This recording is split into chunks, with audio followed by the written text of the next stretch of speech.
You're watching another episode of Neutral Reviews. I'm Christopher James, and today we're going to take a look at the infotainment in this 2025 Honda Civic Si. Hey, listen, I'm in a bit of a hurry, and I got a problem. Are you doing something? Yeah, I'm filming a review on the Okay, infotainment. listen, I'm trying to do donuts, and I can't figure out on my infotainment. I don't even have buttons, and I can't figure out how to turn off my ESC. Well, it doesn't have to be this difficult. Why don't you get in and we'll take a look at this infotainment and we can see what a good infotainment looks like. I'm Christopher James, and today we're going to be taking a look at the infotainment system in this refreshed 2025 Honda Civic Si.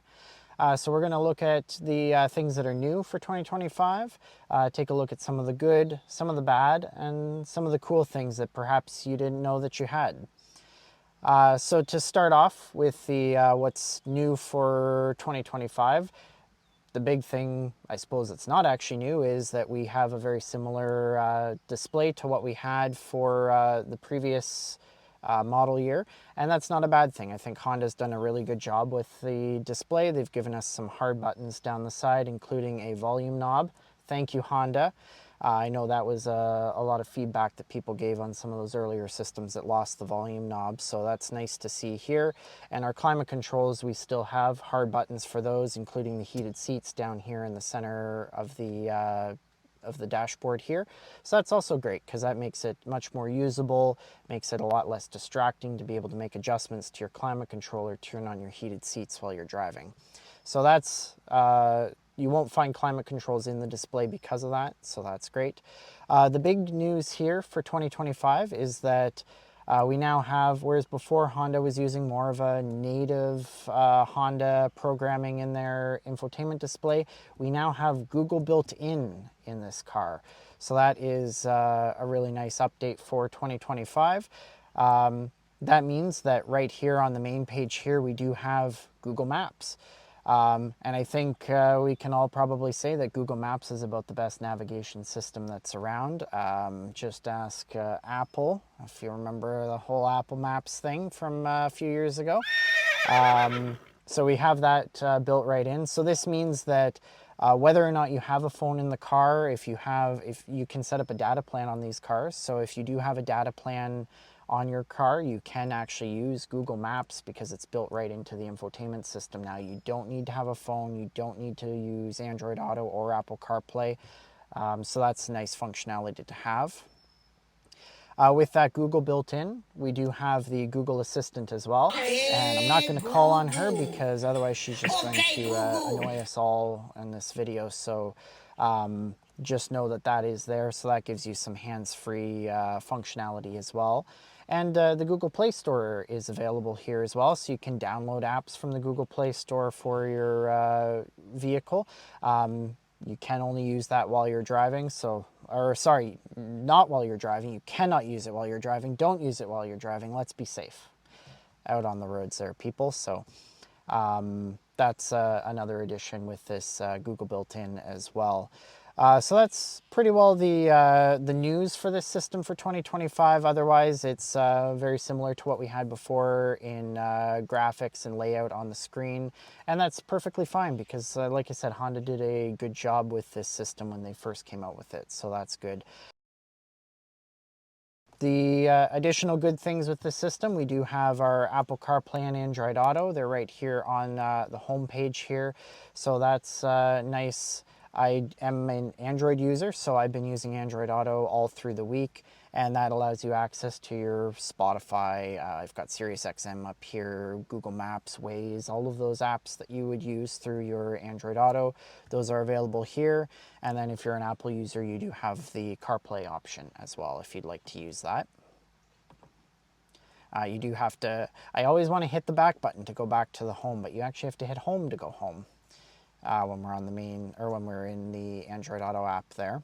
The other good things that are in this system, there are a whole load of vehicle settings that you can adjust.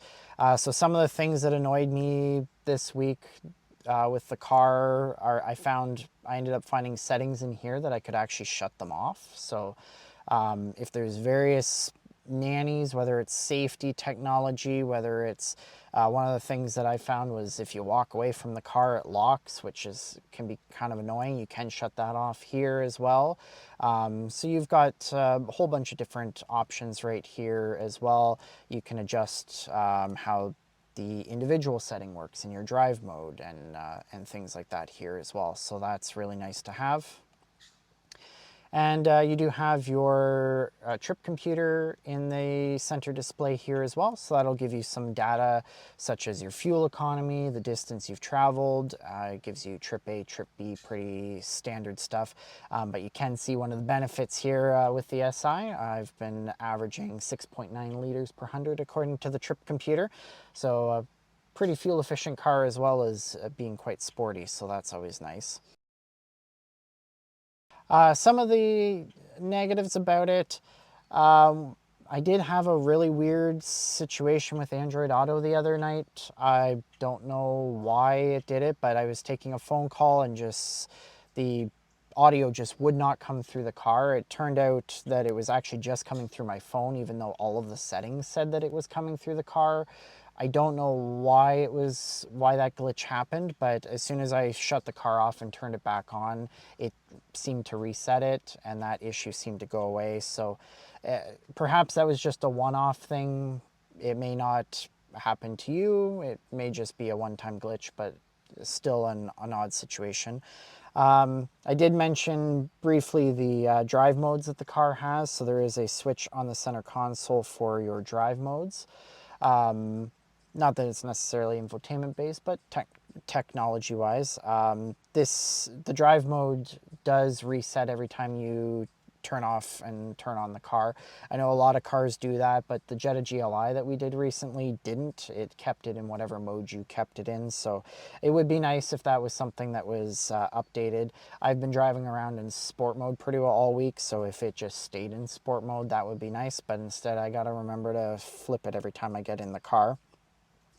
And then, of course, the other thing that got on my nerves, I've got a manual handbrake in my 2014 Civic, and electronic parking brake is installed in this car. Some of the things you may not realize that you have in this vehicle, Honda does give us, you may have seen it when we were in the vehicle settings earlier, maintenance info. So unlike a lot of companies, Honda actually tells you what maintenance services your vehicles are going to require. So it tells you here, our next service, we're about 50% of the way through right now, and the next service is going to be engine oil and tire rotations. So that takes some of the guesswork out of what maintenance services your car needs, and that's really nice to have, so you can keep tabs on those things in the vehicle as well. So I think that pretty much sums up what I found with this infotainment system during my week with the car. Really, as far as an infotainment system goes, I know we made the joke at the beginning about the Volkswagen system that Terrence has in his car. There are systems that are just frustrating to use, and I think the highest praise I can give this system is that it honestly did not frustrate me at all. It really is a good system to use. It works really well, and it's really hard to make any serious complaints about the system. So great job, Honda.